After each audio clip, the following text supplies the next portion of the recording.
All right. Will a couple of you guys share some of your struggles that either you have or your students have or your concerns after you take the multiple choice test? Nose goes. They don't read the question and the answer choices thoroughly. They rush through it. Yeah. Everybody in history and math, do you all see the same things happening?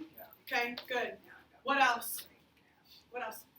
In math, our kids don't show the work. They just kind of think they get it, or because now 8th graders can have calculators now and stars, so it's like they don't show the work anymore, and so I can't help because they don't know what they typed in.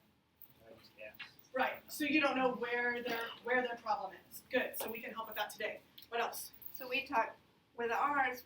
It's the stamina to stick on the AP test. It's the English test. It's the stamina to stick with the passages and actually understand the passages and be able to really engage with them. Because if you don't figure out how to engage with it pretty fast, you're going to run out of time. And so it's building up that stamina. And then when we talked about that with the 9th grade STAR test, same thing, especially for a striving reader. It's the stamina to stick with it. Yeah, absolutely. Good. What else? I know the common problem that my students have is that they think there's a pattern. They think In answer choices? Yeah. Yes. It's like, well, the last several were, all answer C or whatever. So even though C looks more logical to them, But I put 3 C's. Right. yeah, they don't want to choose it. Right.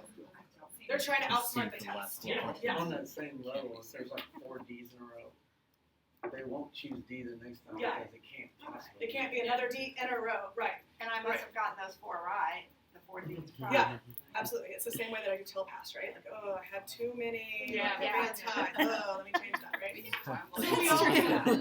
So we do all have the same struggles. Anybody have any struggles? Like, what do you do after the multiple choice test? Like, what do you do with their results?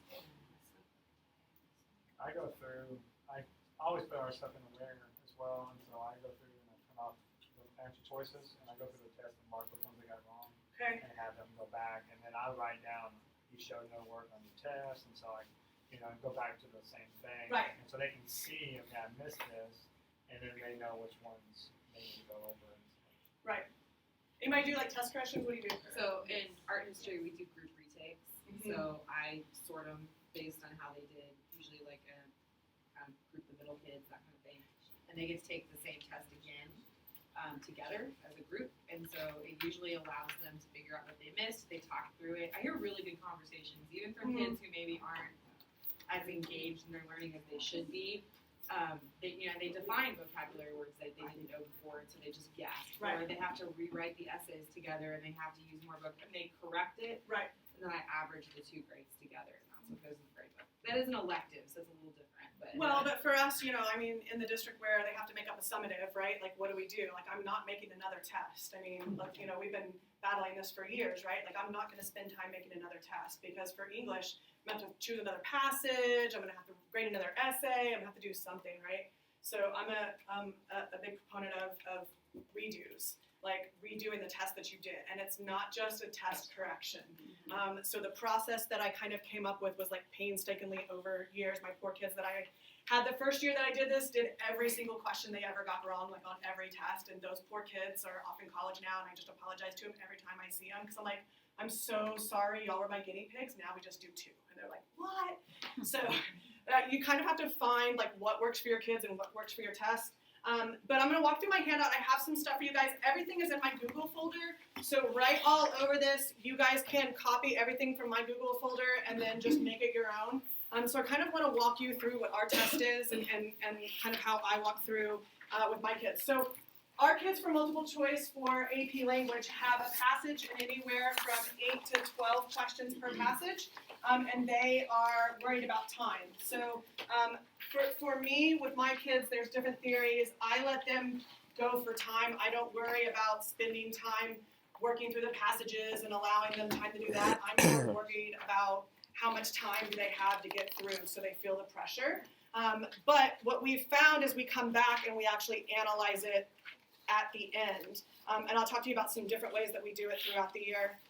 So for us, one thing that I've found is I've kind of created, and some of the AP language teachers over the last couple of years, we've all gotten together and we've come up with common language for our kids for test questions. So our test questions can be under one of these 6 categories. And what we've done is we've gone through and we've looked at like stems, question stems. So what that does is for you guys that were saying like they don't even read the questions. So we go through and we analyze the language of the question so they understand what to look for. For our test, the purpose and main idea and inferencing are the hardest ones. So I let them know, listen, like 80% of the time you're going to miss that question anyways. So let's go look at the other ones that you can score consistently well on, and let's look at those first. We're going to worry less about the harder ones. So I know that would work for STAR, so these types of questions would work for English STAR. My history and math people, could you categorize your questions in types of questions? Yeah. Like you can do like quotes, excerpts, you could do graphs, political cartoons, like however you. And I used to have like 8 or 9 question types, and then it got really like just too much for the kids. So what do you think the advantage is of having your kids label question types? So talk in your groups for about a minute. What would be the reason why we want them to understand what question type they're being asked? So 1 or 2 minutes to talk in your groups, and then we'll share. They know what the yeah, right. Mm-hmm. Yeah, just I think it like targets a specific area for the methodology score. They're like, okay, this one is an inference, so I have to. Mm-hmm.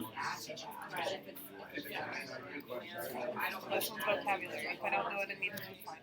Like they already have like a strategy for each of these things. Right. Theoretically.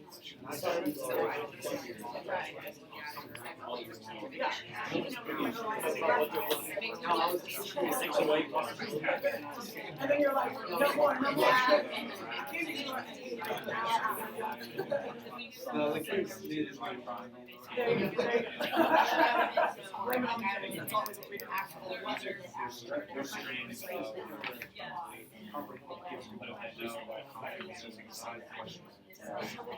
Which could go.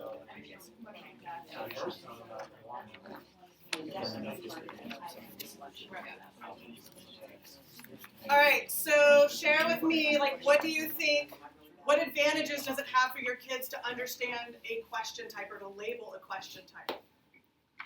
Like the simplest thing was that we talked about different questions require different strategies to solve them. So I think acknowledging them is kind of the first step in figuring out the approach that they need to take before that question.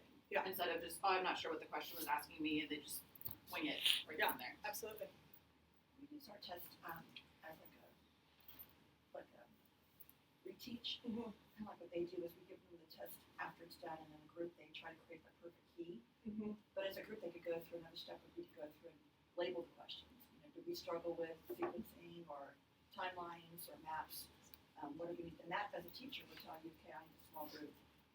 This group with timelines or Right. Or you can specify certain assignments per group if you wanted to group them. depending on if they're all struggling with that particular skill. Right. And I like have a little bit of a elementary brain. My kiddo's in 4th grade, so I always hear like stations, and I could see it being like a station, even at the high school level, like or the middle school level. I could see it being like a station where per skill, right, per question type. But you could deconstruct the test and put, you know, all those questions that are that's at that station. Absolutely. Yeah, that would be good for STAR practice too. Yeah. Good. What else? Well, for history tests, I think it's important to teach the kids to identify what they're asking, like the context before they try to tackle it. Like on the STAR test, they give reading, primary source readings. So I teach the kids circle who it's by in the year before you read the excerpt. That way in the back of your mind, you already have a mindset of what you're dealing with. Yeah, So, context is really important. absolutely. Absolutely. My math people, what would y'all say? Well, I kind of go with him, I mean, because I always tell them it's a word problem, go straight to the question, and then right on the side, what is it asking? Is it asking for volume, surface area, or, you know, or it just says, give the formula, you know, so Right. half these kids will read it, solve it, and go down there like, The answer's not there. well, the question says, what formula would you use to use this? Right. And you're like, oh, I didn't have to do all the math. Well, Right. yeah, if you would have known exactly what you needed to do. Right. Then you could. Good. Yeah, I mean, and I'll show you a tracking sheet that we have that we use with our kids. what it does for me is it allows my kids to know where they are weak, because I mean, let's be honest, our kids think they're great at everything. So I mean, not your kids. I mean, none of our kids are like that, but those that are out there, they are out there. So it does allow my kids to identify where they are weak, and when they are pressured, like by time or just the stress of the situation, it allows them to slow down at those questions or not stress over those questions and move past them and then go work the ones that they know that they can solve and then come back and spend whatever extra time they have left on that question. We go over this at the very beginning of the year, and so again, I have this. You guys can take this Google document and go in and change the question types or change like the stems. I think the stems are really good for them. For us, there's some wording. There's obviously these are not all of our question stems, and sometimes there are words or questions are worded a little differently where they could fall in maybe two categories. So in the beginning of the year, we label the question types for them so that they can kind of get in the routine of understanding what they're labeled, and then by the end of the year, they're labeling their own question types. Does that help? Yes? Good. All right, so let's go to the next page. So the other thing that we do in multiple choice is, it comes from the old study of like test corrections, like why are these answers wrong? But what I want my kids to find in their multiple choice is I want them to find trends in their answers. So we talk about distractors. It was funny, I was presenting at a school in Rio Grande Valley on Friday to an all Hispanic population. And I was like, okay, you guys, what is a distractor? And they just looked at me like, we don't know. And I go, okay, what's a distraction? And I loved it because without a beat, a kid goes, him. And I go, okay, yeah, that's great. Yes, he is a distraction. Why? So we talked about like what a distraction is, and then we applied it to distractors. I haven't found this really anywhere. It's kind of just what I've seen over the years, so I'm sure you maybe have some, like for history, you might have different types of distractors. Math, you might have different types of distractors, but I want to talk about some distractors that we see. So one of the ones that we see is a half right, half wrong answer. Why is there a half right, half wrong? What do the testers, the test creators, want your kids to do? Read half of it. Read half of it and go and move forward, right? Okay, so it's kind of like a true-false strategy, right? I mean, it goes back just to good test-taking strategies.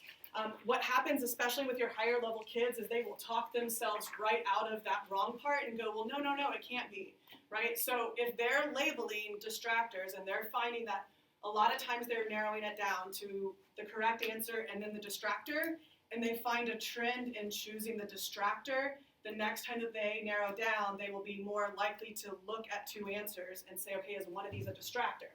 So if they can narrow it down and go, one of these is a distractor, I don't know if this other one's correct, but I know this one's a distractor, so I'm going to go with that one. So it narrows down to have a better guess.